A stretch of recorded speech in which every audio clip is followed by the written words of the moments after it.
in the world of YouTube, sometimes some people watch an entire video and sometimes people don't. So for those people that decide not to watch the entire video and that haven't read your books and that are otherwise not going to be able to reach you, I need to ask you the last question of the night first. And I need to ask you to tell everyone who is saying, this is it, I'm giving it 1 3-minute shot to tell me what it is that you know that is so important that I should care about. So while I'm going to ask you more detailed questions going forward, for those people that just stumbled on this and happen to be listening, what is it that you would like to tell them about the subjects that you've studied regarding climate change and the environment? What is it that they have to know that they might not be getting from the mainstream media or that they might not be aware of? Hit the red button, hit the button. Well, my book is about a scourge of ticks, and it is a scourge that we have let loose. We, as a civilization, humankind, have basically abetted a huge epidemic of ticks and the pathogens they carry. There are many of them. There are different kinds of ticks. There are different kinds of germs out there. And they're moving around the planet because of the way we've adulterated the world. And climate change is affecting us in many, many ways. It is profoundly changing the planet. But for us sitting here, you know, Lyme disease and ticks might be the single thing that is most impactful in your everyday life because it has affected our very relationship with nature. We can't go out into our backyards anymore. We can't take a walk on a trail through the woods without facing a danger. Our natural world is now fraught for me with fear. So that's the one kind of takeaway I would like you to have. We've done this, we've created a situation that we have to have fear when we walk out our front doors.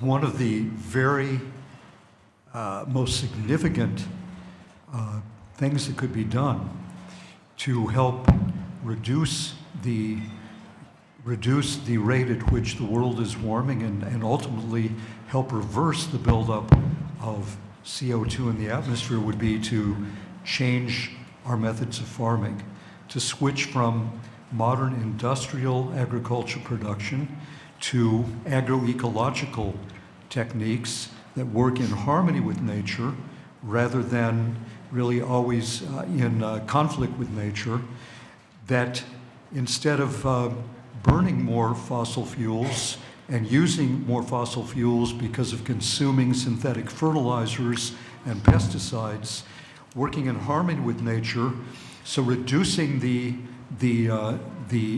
high energy inputs, reducing the amount of, helping reduce the amount of carbon dioxide and other gases, greenhouse gases into the atmosphere, and ultimately by building up healthier soil, sequestering excess carbon dioxide from the atmosphere. So that's very powerful. So the emphasis increasingly has been not merely organic agriculture, but regenerative agriculture.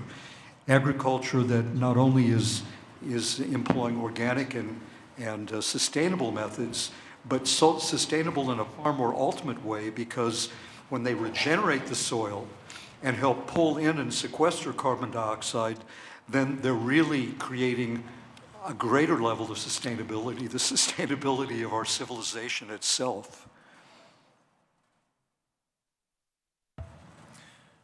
I think the short message that I would start with from the conclusion of my book is that there's no more future tense about the climate crisis. There's a lot of talk that we still have 10 years to change things or turn it around, et cetera. But if you look at past IPCC projections of, worst case projections of where we would be today, the observational reality that's upon us is far ahead in advance of what those previous worst case projections for today were. And that's a trend that's only continuing. So I think we have to accept that we are in the climate crisis. Today is better than tomorrow, and it's just getting warmed up, excuse the pun.